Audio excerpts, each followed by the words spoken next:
to go to. Correct. The easy analogy is the tower from Destiny.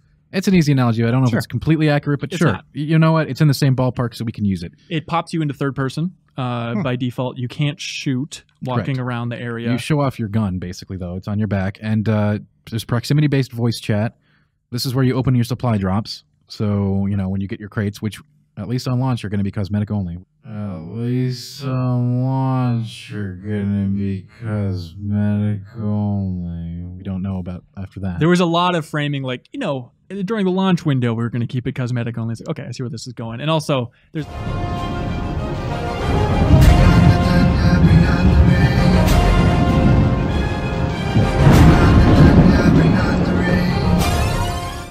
All right, everybody, what is up? It's Thunder. Welcome back. Got some PPSH gameplay here for you guys tonight.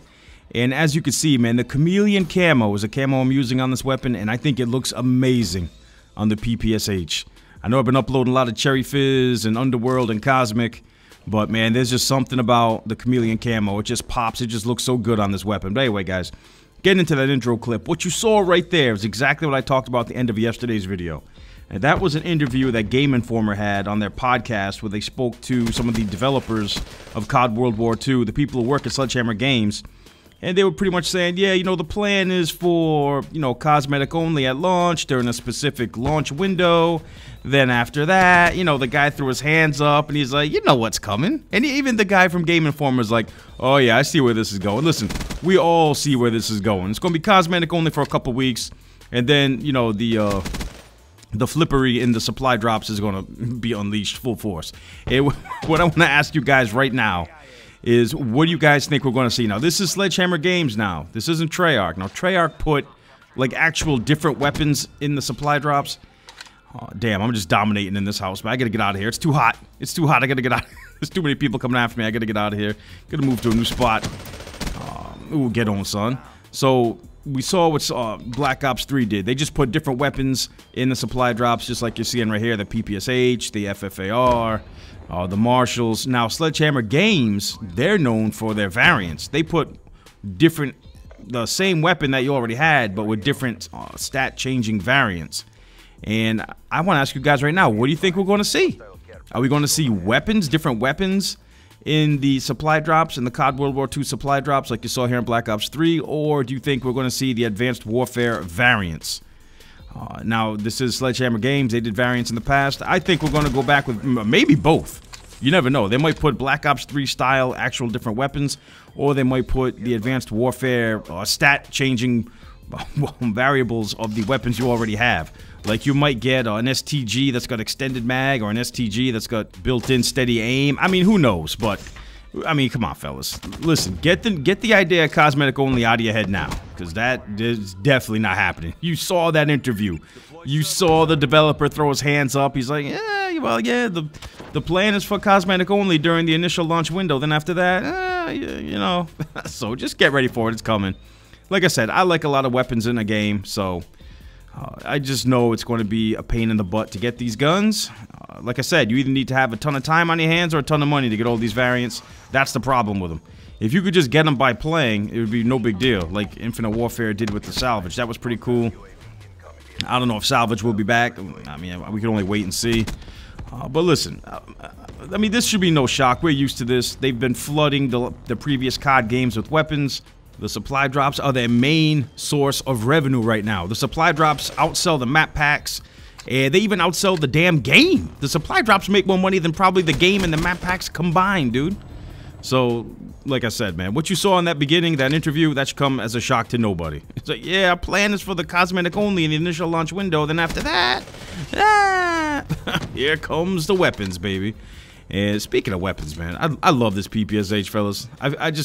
I'm an old school COD player. I used to love using this gun in World at War, and I cannot wait until I get my hands on this thing in COD World War II. What kind of variants? Maybe they're going to have the PPSH Speakeasy with the built-in round drum. Oh my god. Ooh, come on in. So what the hell? I hate that. I hate when you're shooting someone and someone else robs you of it. How come you can't get assists in free-for-all, man? I don't know. You should be able to get assists in free-for-all, I think. Anyway. Other than the pretty much flat-out admission that there's going to be weapons and variants in COD World War II in that interview, and the guy was like, you know, after launch, it's anything goes. After the launch windows, it's anything goes. This dude just, oh, is that the China Lake? Yeah, it was. Dude hit me with the China Lake. So other than that little juicy nugget of information, by the way, shout out to my homie Killer for linking me that Game Informer podcast, by the way. Ooh, what is this? A little bit of PPSH on PPSH crime. Oh, get on, son. It's not the guy that just noob tubed me. That guy's owning me. And damn, look at the score. It's a close game, man. Who the heck is in second place behind me? It's probably some dude with a VMP. Oh my god, what the hell? Dude brought the Hellstorm missile down on my ass. But anyway, guys, other than that interview, and by the way, man, just looking at that guy's body language, fellas, he didn't even need to say anything. Just look at his body language in the beginning interview. It tells you all you need to know. Well, other than that, guys, I found out some other interesting stuff that's going to be in this headquarters mode. Look at this guy. Put that laptop down, son. Unless you're watching one of my videos. Don't forget to titty smack that like button.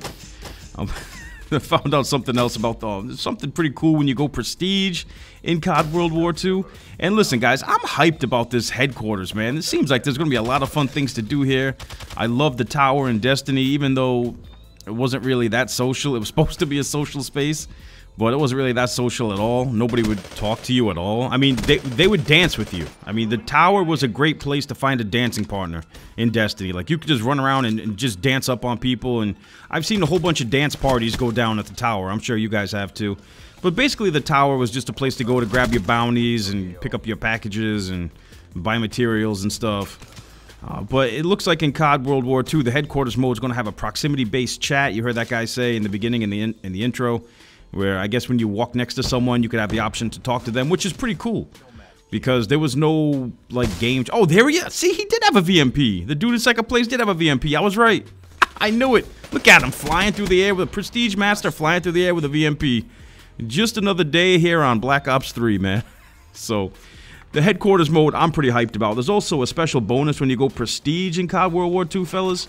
There's a special VIP Prestige area. Once you hit the level to Prestige, you can visit this area, which is guarded by a general. And there's also a whole celebration when you go Prestige with fireworks and stuff. So, I don't know, man. It sounds pretty cool. I mean, so what? They're bringing weapons and variants back. I mean, I'm sure they won't be overpowered, right? Enjoy that cosmetic window, fellas. Enjoy that 2-week window of cosmetic only. Because after that, you bring on the the MP4, the Obsidian Steed, and the Tommy Gun Speakeasy. And the PPSH hole puncher. It's gonna be, oh my goodness. Anyway, all right. That's all I got, fellas. If you enjoyed this gameplay commentary, please don't forget to like and share it. All that good stuff. And I'll see you guys on the next one.